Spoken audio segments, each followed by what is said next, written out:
Good afternoon, everybody. Hope everybody has been enjoying all the sessions yesterday and today. My name is Pooja, and I'm a coach at Shenomics and also associated with the Conscious Woman Leadership Development Program. So here we are at the grand finale of the summit, which is the Conscious Woman Workshop on Courage and Compassion. As we prepare ourselves to step into the highest and best version of ourselves, two essential ingredients are courage and compassion. And we've heard a lot about those two over the period of the past 2 days. Courage to step into our authentic power, along with compassion towards others, courage to overcome our self limiting beliefs with compassion towards ourselves, and courage to act in a way so that we build a more kinder and compassionate world. In case you missed it, let me quickly update you on our upcoming signature leadership development program for women, which covers courage and compassion in a more deep manner. So the workshop is just a smaller version of the program, besides other topics. So in the program, each participant is also mandated to do a project on compassion, which is to use the skills and resources at their disposal to create or do something which makes a materially positive impact around you. So in case you haven't signed up or need some more information, please reach out to the Shenomics team for more details. Without further ado, let me introduce Ms. Bhavna Toor, who will be your host for the workshop. Now, as you all have heard her over the past 2 days, and you probably know that she is the founder and CEO of Shenomics. And let me tell you, she's also one of the most courageous and compassionate leaders I've had the pleasure to meet with and work with. Bhavna is the epitome of courage for leaving behind a successful and lucrative career on Wall Street in an investment banking firm. She also displayed immense courage in exploring her other interests. She's a former Miss India New York.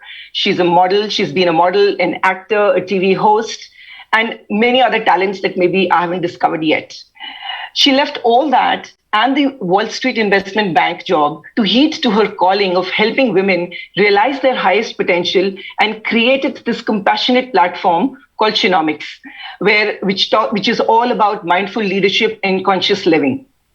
It's my complete pleasure and honor to have Bhavna take center stage and begin the workshop.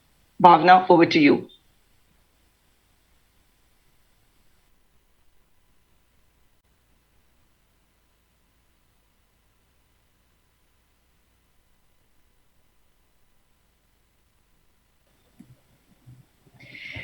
All right, Pooja, thank you so much for that lovely introduction. Here we are at last. And for those of you who have stayed till the very end, I have so much respect and admiration for you. The fact that you're taking out time, precious time from your day to really have these conversations that are so important. And the conversation we're going to have next is something that is very close to our hearts. This whole idea of building courage with compassion and compassion with courage is something we talk a lot about. And I think those of you who have gone through any of our programs, you know this, because this is a feature of our signature program, whether it's our corporate programs or our public programs like the Conscious Woman program that Pooja spoke of. And for those of you who have not yet been part of our programs, we welcome you to this conversation. And it is an important one because if we look back to the last 2 days, any of the things we've talked about, we cannot do them without courage. If we want to step up as a more conscious leader, that requires both courage and compassion. If we want to consciously practice inclusion, it requires courage to take a good look at ourselves, good look at our biases, and practice compassion towards others to be able to include them. If we want to practice conscious consumption, again, it requires the courage to make tough choices. It requires a certain sense of compassion for ourselves and the planet. And if we want to practice conscious parenting, we need, again, the courage to take a good look at ourselves as individuals first. And then practice compassion towards our children. So pretty much every idea that we have spoke of over the last 2 days requires some element of courage or compassion. So let's dig in and talk about building courage and compassion. Now, Bronnie Ware, who is a palliative care practitioner in Australia, she studied people at their deathbed and spent a lot of time with people who are sick and dying to really understand what are their last thoughts at the end of their life. What do they think about when they look back at their life? What are the hopes that they still have? What are the regrets that they still have?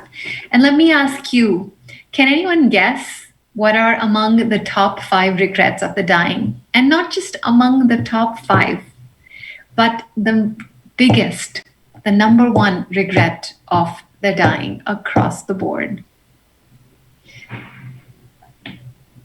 And if you're here for this workshop, I think you can guess. It is this idea of courage. People over and over again express this sentiment in many other words. I wish I had the courage to live a life true to myself and not the life others expected of me. And I think we all sense this feeling. We know when we're not living a life that is true to ourselves because we can all feel that sense of discontentment brewing inside. You feel that sense of inauthenticity. I know I experienced this for the longest time. And as Pooja mentioned, that is the reason why eventually I had to leave behind which at the time was a very successful career in finance and on Wall Street, because yes, I enjoyed it. Yes, it was great. And yes, financially it was great as well. But it just didn't feel like I was living a life true to myself. And we all, for those of us who've had the luxury to make these tough choices and are now living a life in alignment with who you are, you know the sense of peace that comes from that, the sense of meaning that comes from that, the sense of fulfillment and joy that comes from that. And that is our wish for all of you, which is why we're having this conversation. So let's first begin with a little bit of reflection, because courage is a big word and it means different things to different people. So I would love for you to just spend a minute right now. Please have your notepads ready and pens ready, because we will be asking you to do a lot of reflection. I think those of you who've been part of our workshops, you know, we always have you spend time doing this. So please spend a minute and write down your own definition for courage.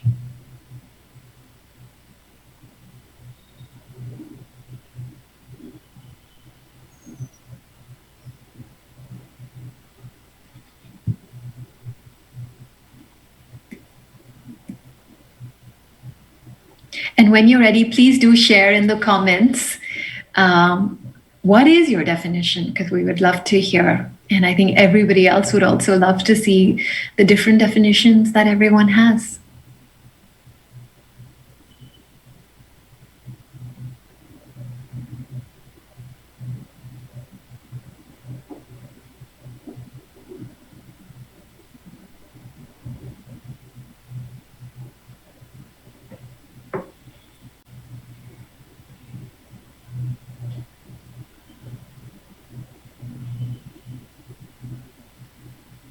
So share with us, maybe it's just a word or two that comes to mind. All right, I see some responses here. It's about being bold, Soumya is saying. It's about being able to put forth your views fearlessly. Anjali is saying it's an act to break a ceiling and step out. Yes, that is what it feels like. Courage is patience to handle people and situations wisely. Yes, that is also a dimension of courage.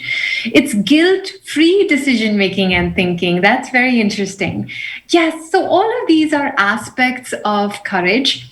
Now, keeping your own definition in mind, because this is a very personal journey. This is not about working with somebody else's definition. Whatever definition means something to you, my next question to you is, At this point of time, are you living your most courageous life? So, on a scale of 1 to 10, 1 being the lowest, 10 being the highest, where would you say you are right now? Again, just pop a quick number into the chat.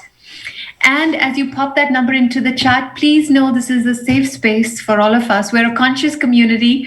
We're not here to judge anyone. This is only for us to know where we are on our journey right now. And it's not about comparing ourselves. It's not about any of that. Okay, so we have a few 8s, we have a few 7s. All right, so it's quite a range. So now if the next question I was to ask you, would you want this number to be higher? My guess would be, it would be a yes, which is why you have stayed back for this workshop on this Saturday afternoon when you could be doing so many other things. So the next question for you, to ask you would be, what is getting in the way? Again, if you can just reflect on this for a moment. And I think a lot of these things we have talked about, we talked about this in the workshop on conscious visibility yesterday as well. What stops us from being visible is those are very, very similar reasons. So tell us in the chat, what gets in the way? Why are we not all at the number that we would like to be?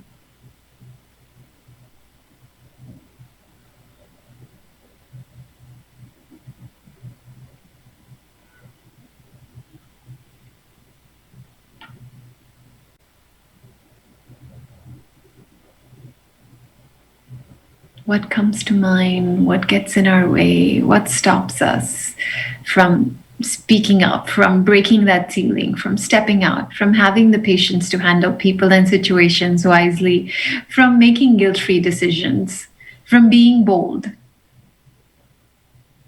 Negative thoughts, we get stuck to our comfort zone. There's a fear of judgment, self-doubt, judgment from others, fear of losing. What if I'm wrong? Fear of being judged, fear of failure, and sometimes fear of success. Yes, fear of failure.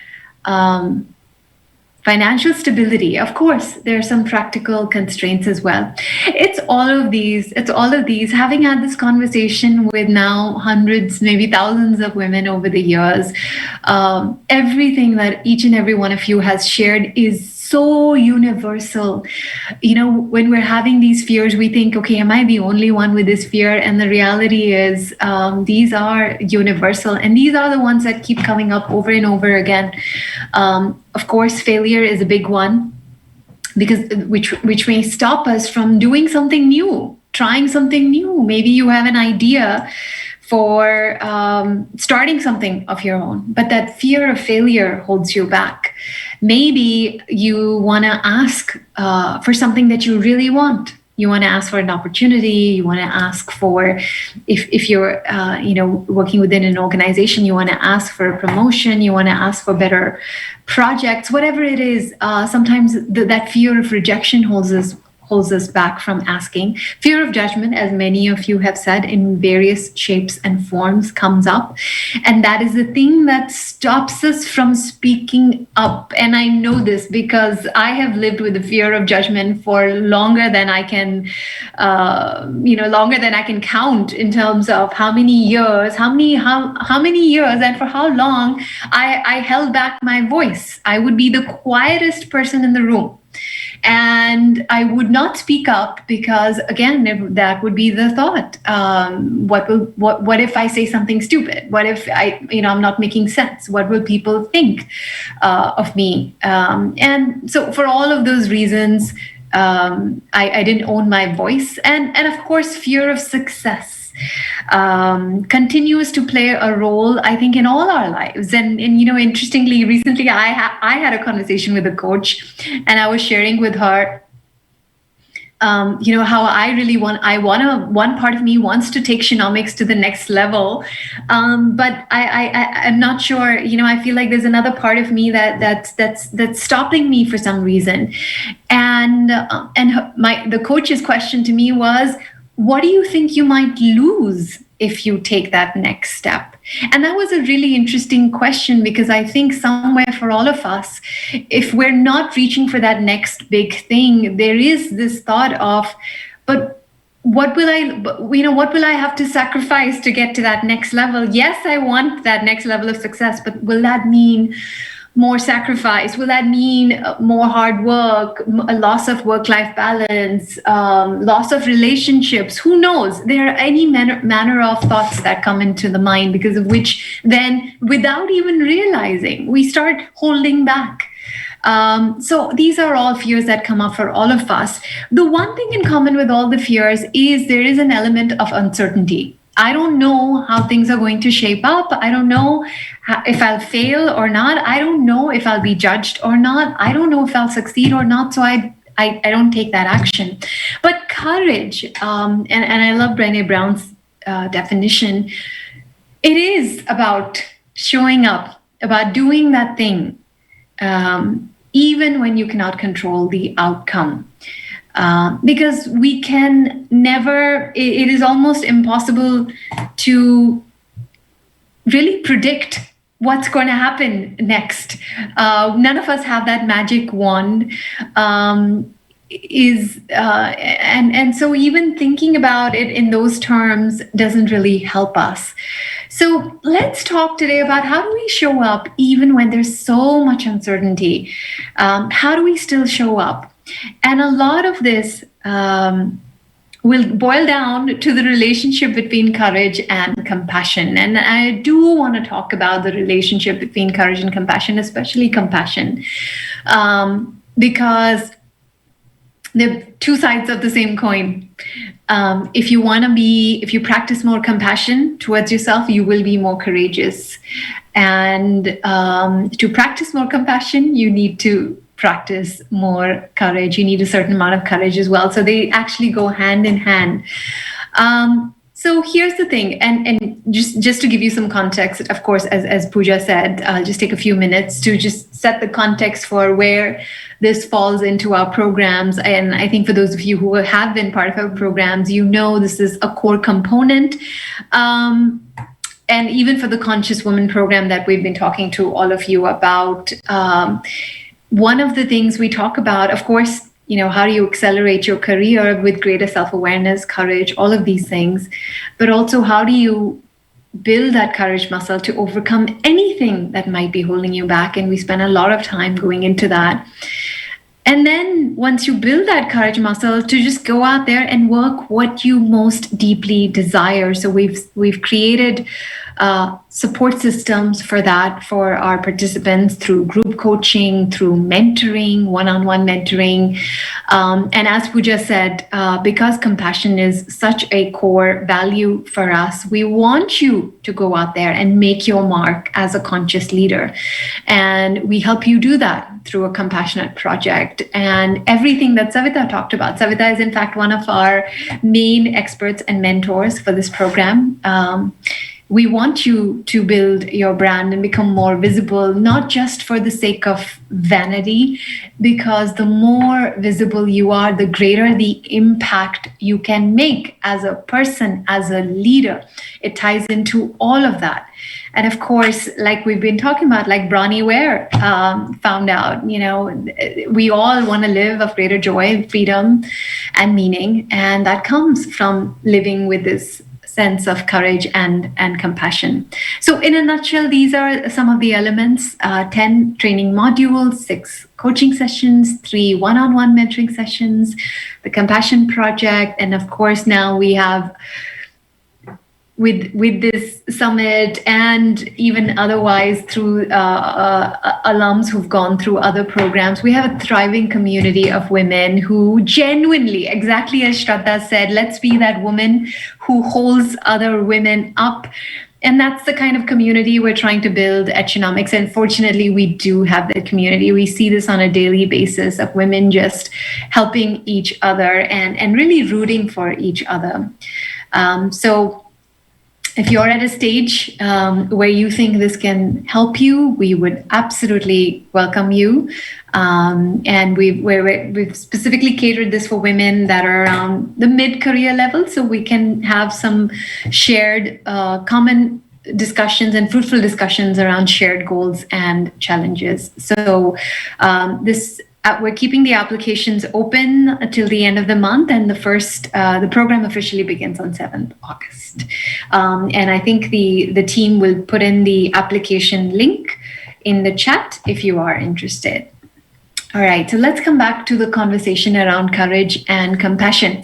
Now, Shraddha said something really interesting yesterday, for those of you who were there for her keynote, that it's been difficult for her to practice compassion, and she was very raw and very authentic and very vulnerable in expressing that. And I loved that she shared that, because the truth of the matter is practicing compassion is actually difficult for most of us.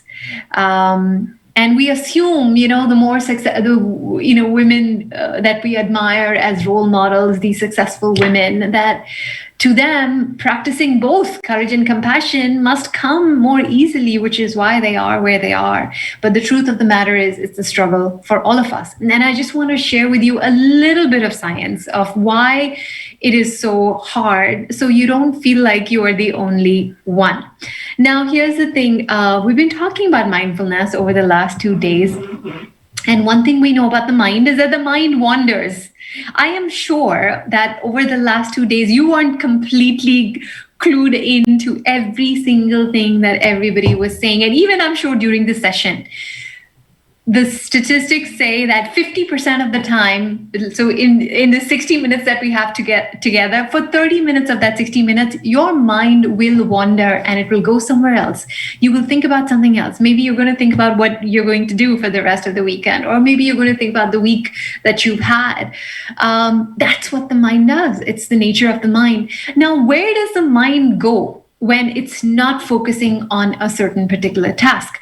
When the mind is wandering, the default mode network of the mind turns on. What is the default mode network? The default mode network is, as the name says, the default state of the mind. Now, there are different parts of the brain that light up. So if you look under a scanner, you can see that different parts of the brain light up when we're wandering. There are 2 parts of this brain, actually 3 parts of the brain, that are really crucial and will help us for this conversation. One is the medial prefrontal cortex. Now, this is a part of the brain that helps us think about the self. So all those times when you're thinking about yourself or how something relates to you, it's because this is the part of the brain that has lit up and is helping you do that. Now, right next to the medial prefrontal cortex is the ACC, or the anterior cingulate cortex, and that's a part of the brain that helps us look for problems or errors. Now, this part of the brain is very useful from a survival standpoint, because it helps us to be constantly looking for what is going wrong, what could go wrong, where are there problems, where are there errors, where are there gaps, so we can fill those gaps. And back in the day, it helped our survival to have this kind of mindset to be looking out for things that are wrong. Fast forward to today, we still have the same brain, but this facet of the brain does not help us anymore. In fact, this is the part of the brain that creates problems for us, because if you look on this picture, on this graphic on your screen, where do you think these 2 are? They are right next to each other. What does that mean? Whenever we think about ourselves, there is a huge tendency in all of us that whenever we're thinking about ourselves, there's a tendency to look for what is wrong. There's a tendency to look for what is missing. Each and every one of you are accomplished women. You've done so well in your life. You have so much to be proud of, so many achievements you can point to.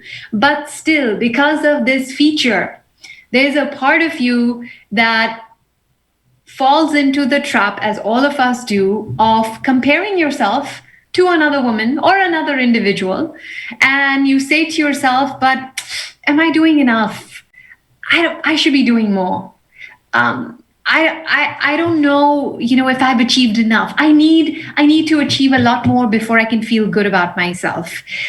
I'm not quite where I would like to be. I'm not perfect enough. I'm not, whatever comparisons we make when we think about others, and so we fall into this negative comparison trap. And where is the compassion when we fall into those traps? And if you're thinking, wait a minute, is this really true? Is our brain really causing us to do this? Yes, it is, because you can reverse engineer this. You can put someone into an MRI scanner and you flash these self-judgment that we all have in front of that person's mind, and the same part of the brain lights up. Self-judgment and shame are the two easiest ways to turn on the default mode network of the brain. So all of these things, what sometimes we call it the voice of self-doubt, the inner critic, the part of us that makes us question ourselves, the part of us that makes us doubt ourselves, the part of the brain that makes us ask these questions like, what will people think? What will they say? What if they say no? What if they judge me? What if they criticize me? What if I go out there and become more visible and people say, who does she think she is to be going out there and putting herself out there like that? This is the voice. This is the facet of the brain that is doing that for us.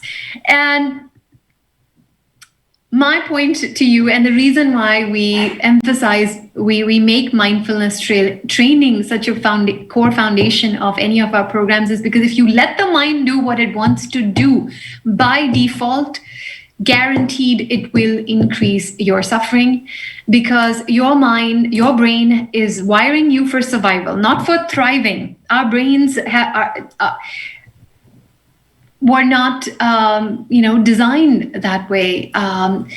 They will help us survive, but if you want to thrive, which is what each and every one of us wants to do, because of which you are here at this summit, you want to do well in life. You want to experience joy. You want to experience meaning. You don't just want to survive. You don't just want to show up every single day. Then we have to intentionally understand the mind and make a different set of choices. So please know that if self-doubt holds you back in any shape or form, you are not the only one. There is nothing wrong with you. There is nothing missing in you. This is something we all experience. So congratulations. If you experience self-doubt, it means you are a human being. You're a fully living human being. 70 to 80% of us experience some form of, we also call this the imposter syndrome. And men and women experience this. So please don't think that, this is a facet for all of us by virtue of being a woman. And congratulations. Okay, this is the good news. This is something you can pat yourself on the back for. The more self-doubt you experience, the more intense or acute your imposter syndrome. It also means that you're a high achiever. In fact, studies have shown high achievers experience this more. Why? Because we hold ourselves to a much higher standard. All of us. Every single one of you, I'm sure if I was to ask you to make a list of your achievements, the list would be very, very, very long. But you're still experiencing self-doubt. Why? Because you think, okay, great, I've accomplished a lot, but I need to do so much more. You have that hunger, you have that ambition. And so that self-doubt kicks in more for us. And so there is that evolutionary conditioning. But on top of that, for women, and this is where the gender differences come in, there's also the social conditioning, right? Right from birth. And of course, this is changing. But we're not there yet. And these books that you see on the screen are books that I was browsing in like just a couple of years ago. So even up until this day, we are being exposed to this messaging of how a girl should be and how a woman should be. And if these are the kind of messages we hear when we are young and impressionable, and these get deeply embedded in our psyche. They stay with us. So we could come into the workplace 20, 30 years later and still have this thought of, I don't know if I should challenge people around me because I've been always told that I should be a good girl. I don't know if I should make myself visible because I have always been told that as a good girl, I should be humble.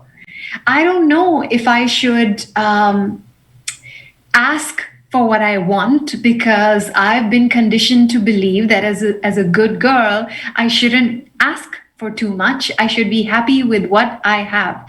And so there are many ways in which this shows up. And again, it filters in, it adds to that voice of self-doubt that holds us back. So my thing always is that, let's stop telling each other and let's stop believing that we are not moving ahead because of the imposter syndrome, or that if we have the imposter syndrome, we are responsible for it. No, we're not. It is a function of our evolutionary conditioning. It is a function of our social conditioning. Of course, once we become aware of it, can we move past it? Yes, we can. And that is where our conversation on compassion comes in. But the first step is awareness. The very first foundation of any kind of change or transformation is awareness, and to be able to say, look, I can't control every single thought that comes through my mind. On any given day, a majority of my thoughts may be negative. A majority of my thoughts may be of self-doubt. But am I entirely responsible for that? No, I'm not. But once I become aware of them, I can just say to myself, I am not my thoughts. I am the person who's observing these thoughts, yes. And that's where practices like what Namrita shared with us earlier today, a breathing exercise or a meditation exercise like Marut shared with us yesterday, can help us just to create a space to observe ourselves, to observe these thoughts and recognize these thoughts for what they are. They're just passing thoughts. And if we notice a thought that is not serving us, to just say, I can choose a different thought. I don't need this thought that's telling me I'm not ready. I don't need to believe it. I can choose a different thought. I can choose the thought that I am ready, and here is why I am ready. So having said all that, I know I've said a lot. Please take a moment to reflect. And based on everything that we've shared, please reflect on how can you begin practicing greater self-acceptance, because without self-acceptance, it becomes very difficult to practice courage. We first just have to accept that, yes, there's a part of me that's always going to hold me back, and that is okay. It doesn't mean that there's something wrong with me. That's just the reality. It is what it is. It's neither good nor bad. It just is, as Dr. Rao would say. It just is. So please take a moment, and I want to give you a minute or so, and just reflect for yourself. Just write down in your journal 1 or 2 or 3 things about yourself that you can start practicing greater acceptance towards.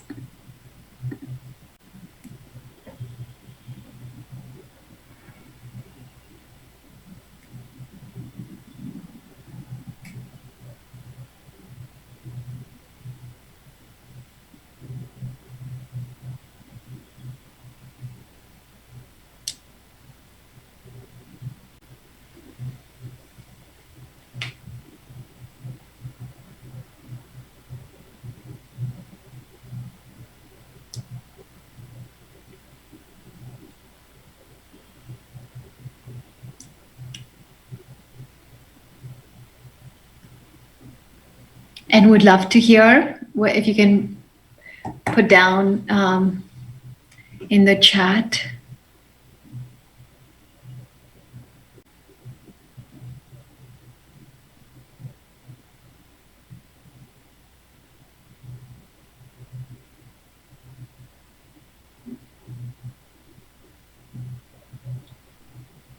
I love the question from Shanti that if you do raise points or questions, you get labeled as noisy or problematic. Yes, it's a function of the biases in our environment.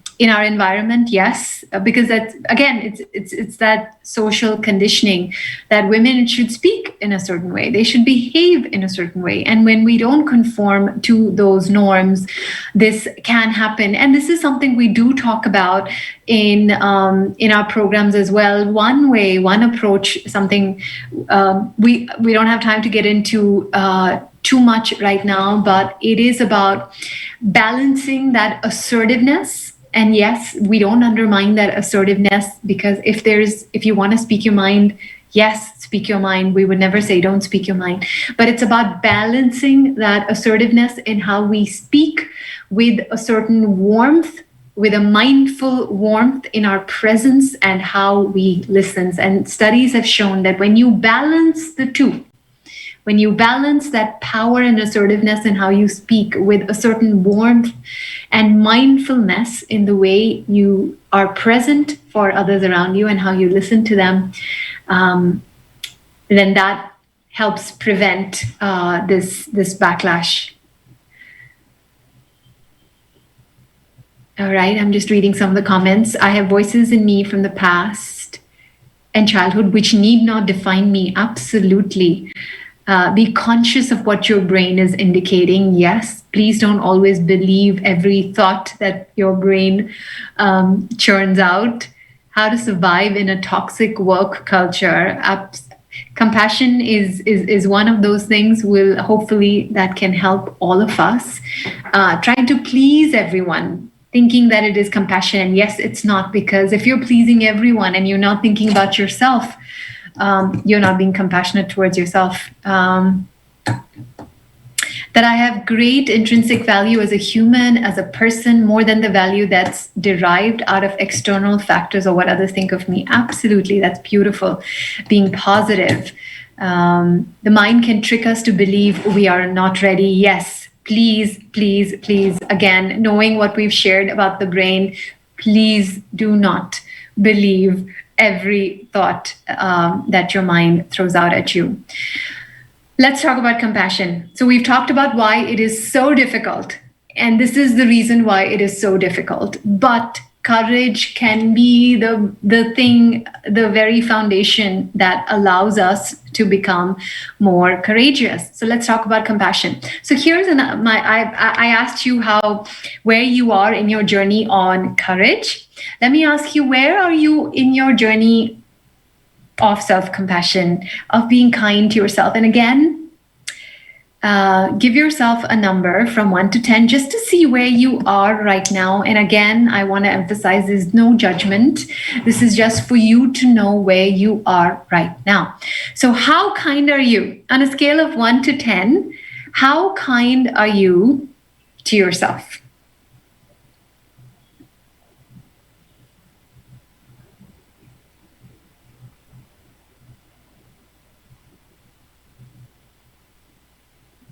I'm loving all the comments that all of you are sharing.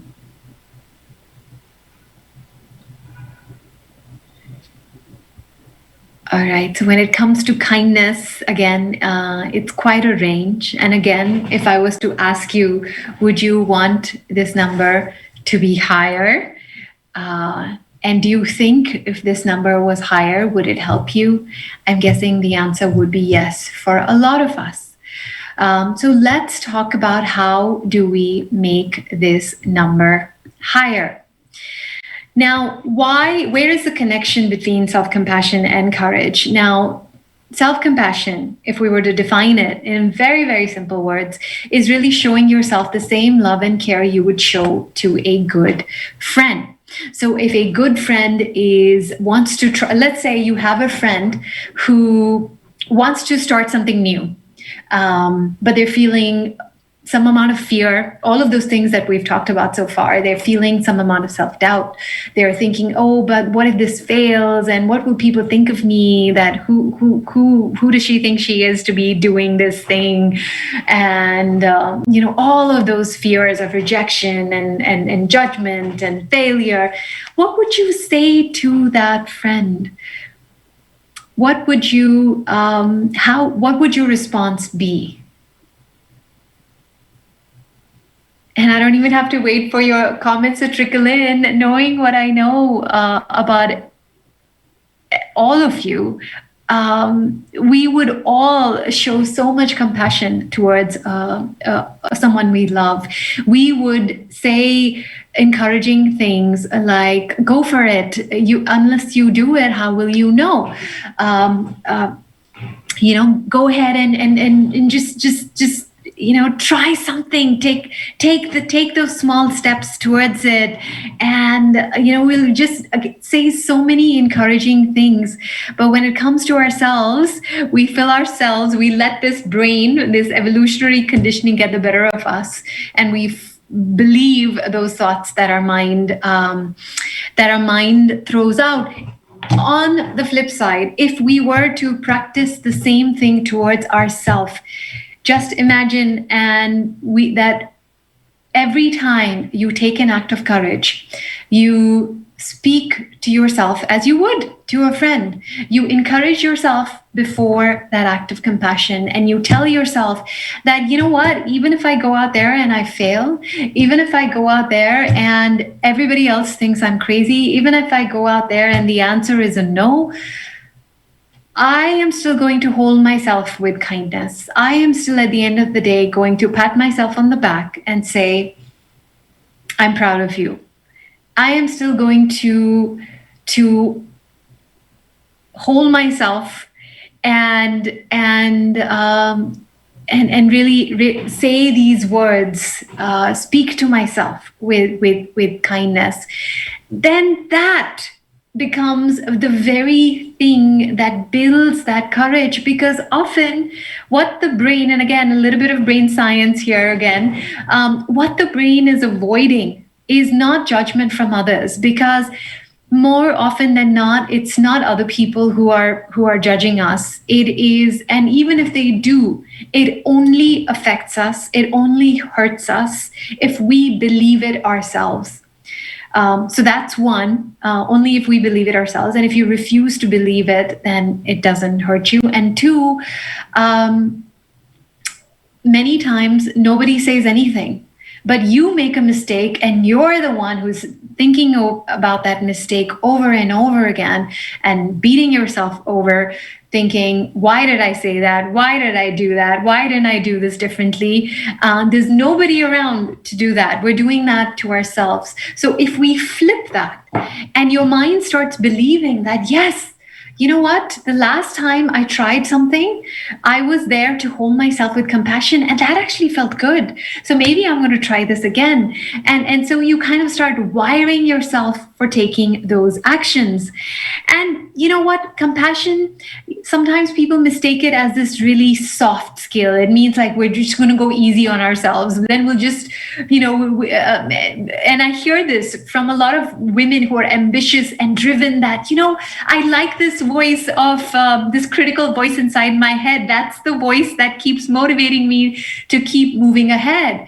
And the truth of the matter is, no, it's the compassionate voice. It's you lovingly and kindly encouraging yourself that is moving you forward. And studies have shown individuals who practice self-compassion also are more emotionally intelligent. They are more resilient because they bounce back. They bounce back faster. They have a growth mindset because they're asking, what can I learn from this? Instead of, what does this mean about me? And they also practice more compassion towards others. And of course, those of us who are Jacinda Ardern fans, she's really a poster, child for this in that sense, because she role models this so beautifully. She talks about it all the time, that Yes, I am going to practice the kind of leadership that combines strength on one hand, but compassion at the same time. I don't need to pick one or the other. As a woman leader, I can be both. So where compassion really comes in, and this is, anyone who's familiar with Kristen Neff's work, I mean, this is something that's really at the heart of her findings on self-compassion, which is that compassion and judgment cannot exist. So all of us have this really strong, acute voice of self-judgment that we're all very, very aware of. The way to diminish that voice of judgment, or to use Dr. Rao's analogy, all of us on one hand have this wolf, and you have the good wolf and you have the bad wolf. You have the bad wolf that's always throwing out these self-judgment statements in our mind, and then you have the good wolf who's ready, who's the one that is ready to speak to us with kindness and say loving and encouraging thoughts to us. In the end, which wolf is going? Only one of them can win. Only one of them. There's only space for one at a time. They cannot coexist. And which one is going to win? The one that we feed, or the one that we give our attention to, the one that we intentionally create space for. In the same sentence, in the same breath, we can either express a thought of kindness towards ourselves, or we can express a thought of judgment. In the same sentence, you cannot do both. So if we want to diminish that voice of judgment that holds us back from taking courageous action, we have to build up that voice of compassion. So how do we do that? I want to share with you 3 simple but very powerful tools today that we can all start practicing right from this moment, that will help us express greater compassion towards ourselves. All right, so what are these tools? Here's the first one: affectionate touch. Tell me, when someone you love is having a bad day, what is the instinct in you to do? You want to hug them, you want to pat them, you want to hold their hand. And what happens when you do? What happens when someone does that to you? You are having the worst day, and a loved one comes and puts their arm around you and says, you know what, it's going to be okay, the sun is going to shine again tomorrow. Or they hold you, or just hold your hand and just listen to you. You automatically feel so much better. Why does this happen? Because physical touch releases oxytocin in our bodies. Oxytocin is a feel-good chemical. It is also called the love hormone. Sometimes it's called the hugging hormone. It instantly elevates our spirits. And this is something we don't have to wait for somebody else to do for us. We can do this for ourselves. And I know it sounds silly. I know it looks silly. And for those of us who are not used to practicing this kind of self-love, it feels uncomfortable, but I encourage you. And it's okay. I know most of you have your cameras off, so wherever you are, just hold you, give yourself a nice big hug. So can everyone do this, please? Do this as an act of courage as well.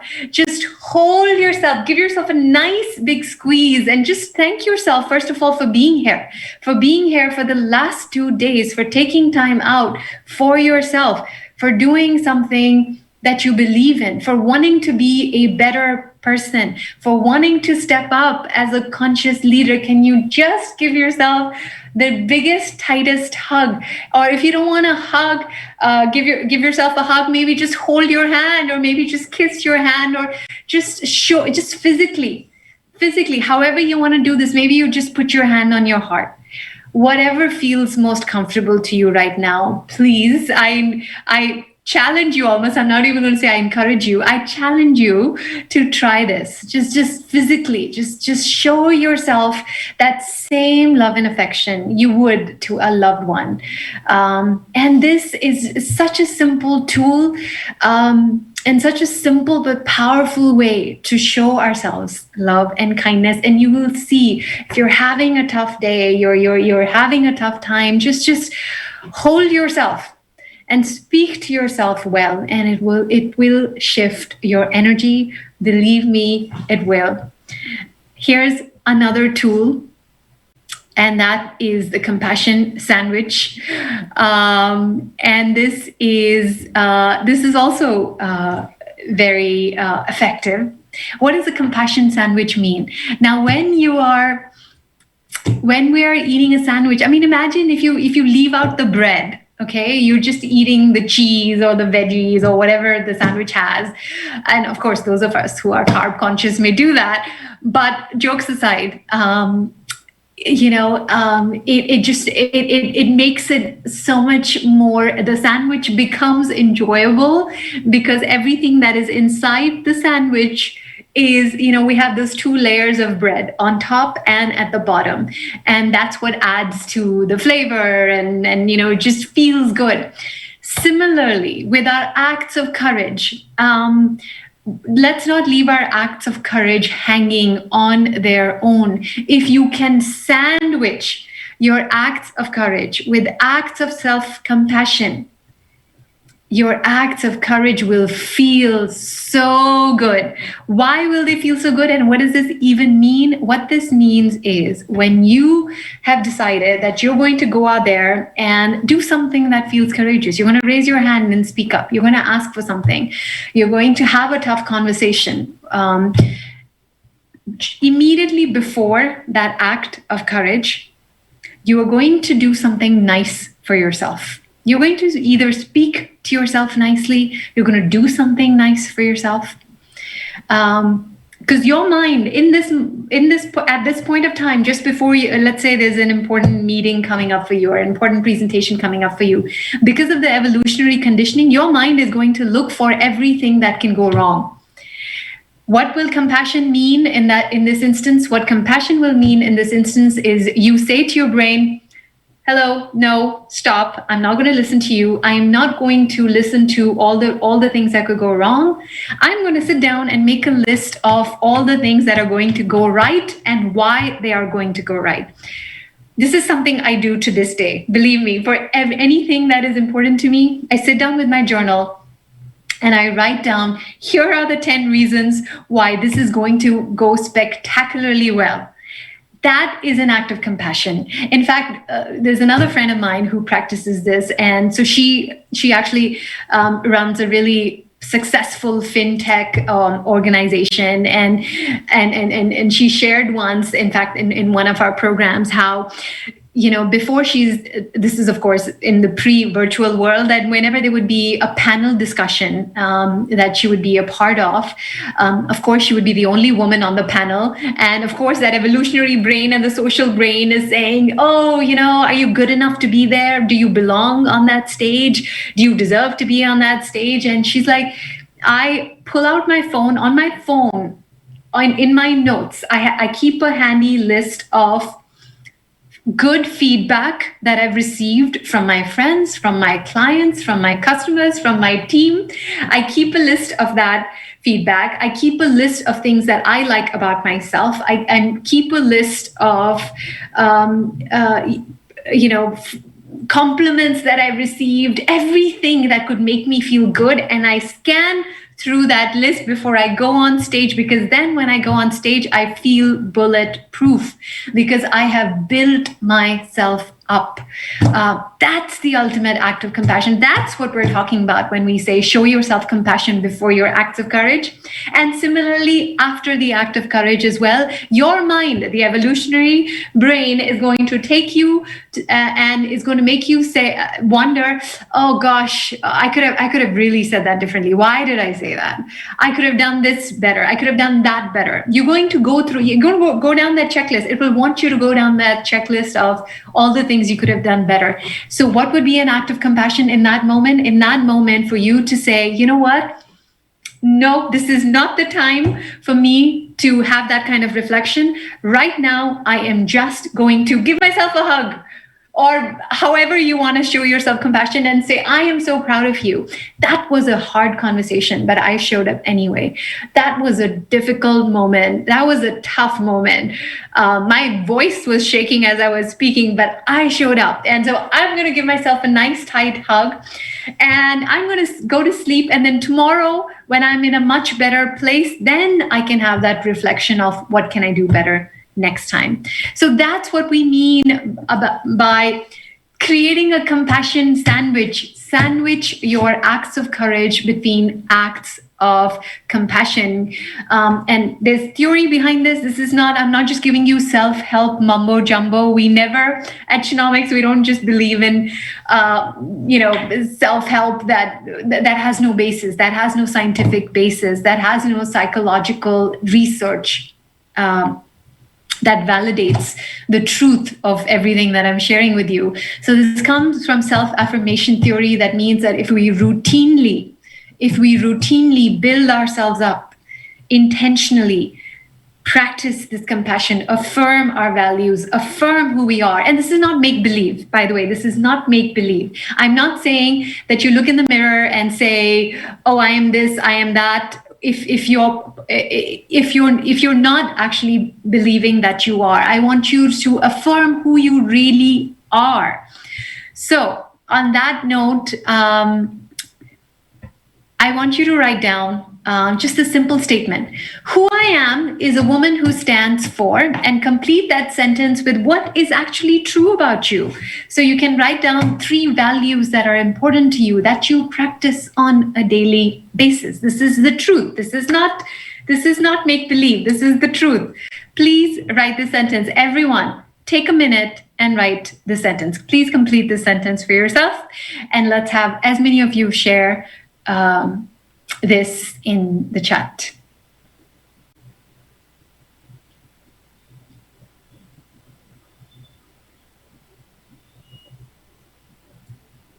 Who I am is a woman who stands for courage, kindness, intelligence, consciousness, humility, friendship, love, family, whatever it is.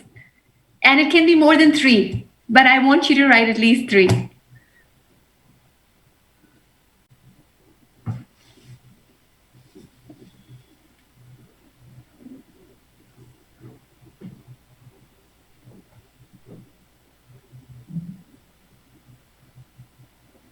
And I want you to have as many of you share this in the chat as possible. The entire sentence.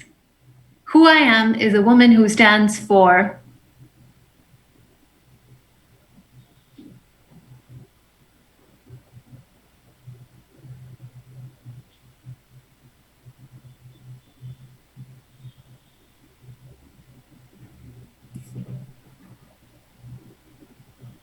beautiful. Creativity, courage, compassion, courage, truth, kindness, family and friends, mother, sister, kindness, truth, ethics, culture, honesty, simplicity, kindness, friendship, and courage. Beautiful, beautiful. Now, this is something you can say to yourself first thing in the morning, even before you get out of bed. As soon as your eyes open, just say this one sentence. Who I am, just silently in your mind. Who I am is a woman who stands for kindness, compassion, and courage. Whatever that is for you. And this is something, Kristen Neff talks about as well. And this is something I remember her saying in an interview, that whatever is happening all around her, unless she has affirmed her values in her mind first thing at the beginning of the day, she will not do anything else. So imagine doing this for yourself as a self-compassionate gesture before your evolutionary mind tears you down.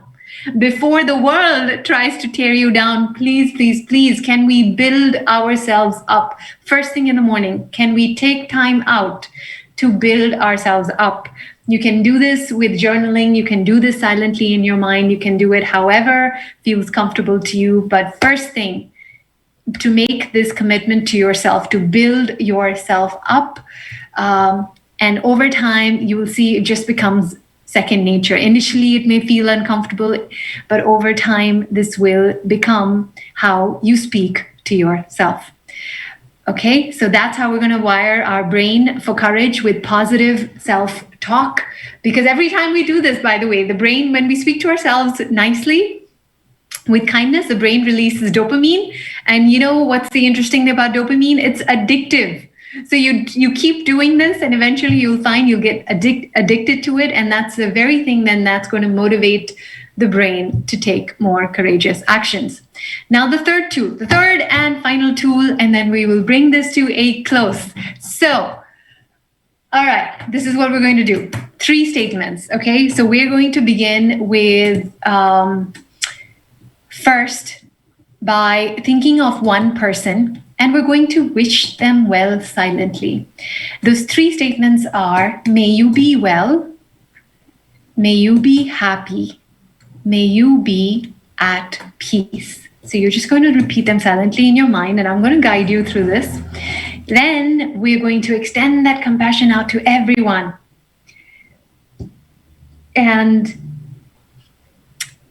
no, actually, before we extend it out to everyone, we're going to extend it to ourselves, and we're going to say, may I be well, may I be happy, may I be peace. And then finally, we're going to extend it out to everyone.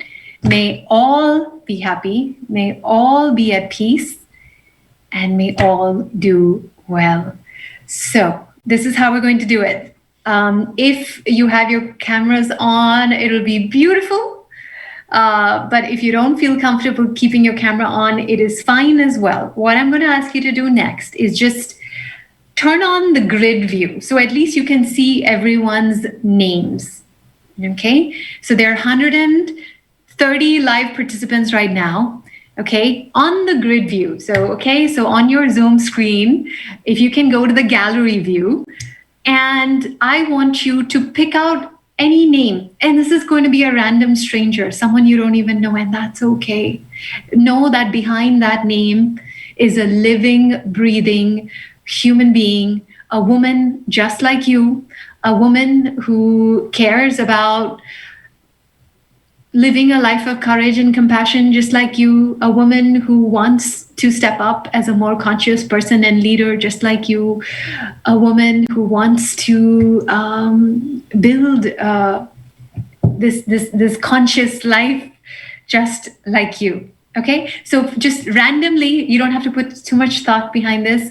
Pick any name that you see on the screen in front of you, and imagine this person in your mind. Maybe you know this person, maybe you don't. But keeping your hand on your heart. All right. So if you feel comfortable, please take your right hand, put it on your heart. And we're going to send this person love. Each of you, whichever person you have identified, whoever this is, you know it's a living, breathing soul. We're going to send them love. So looking at their name on the screen, say these statements silently in your mind. May you be well.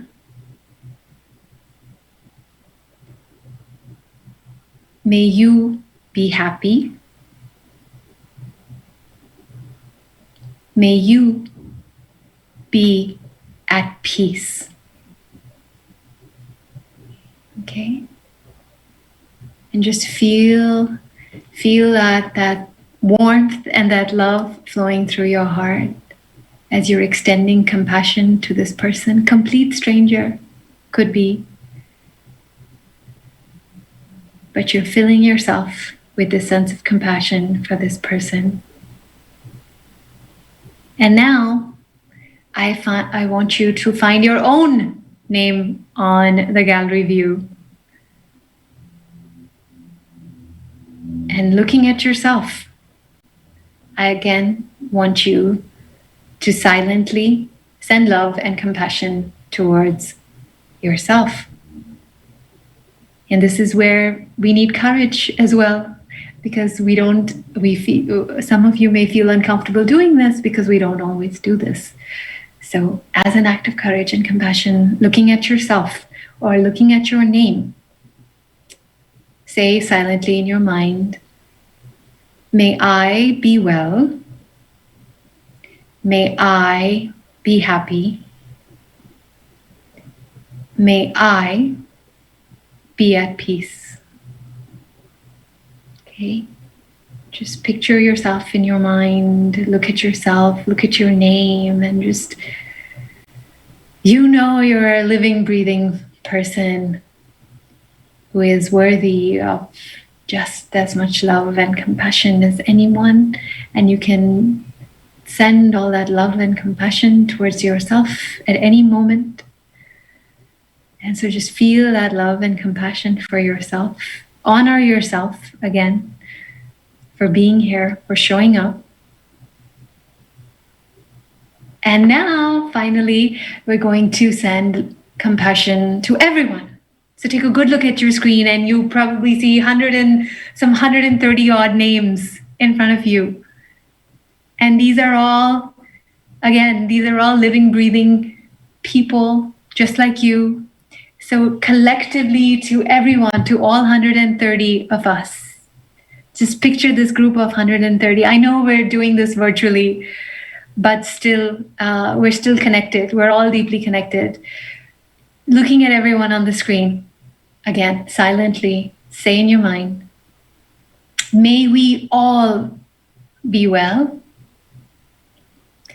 May we all be happy. May we all be at peace. And just fill your heart with all that love and compassion for everyone, all 130 of us.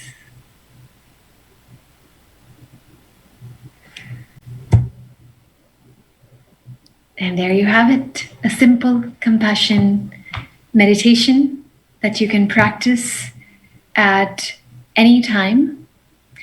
And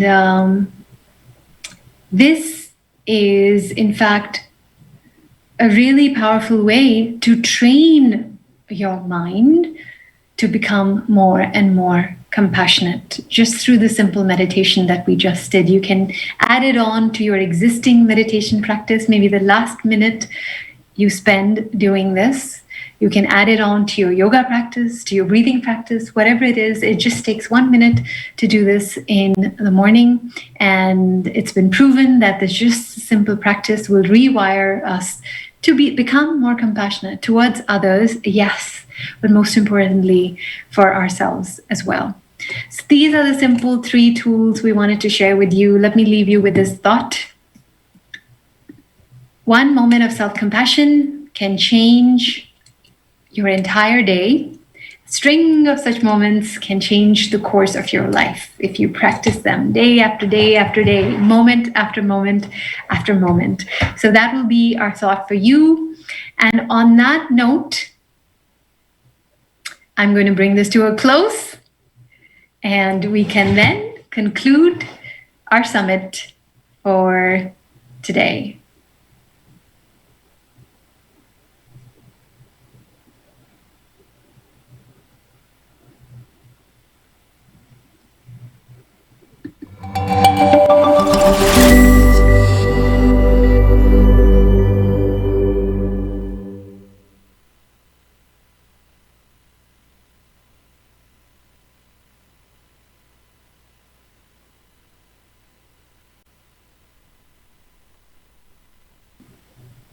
All right.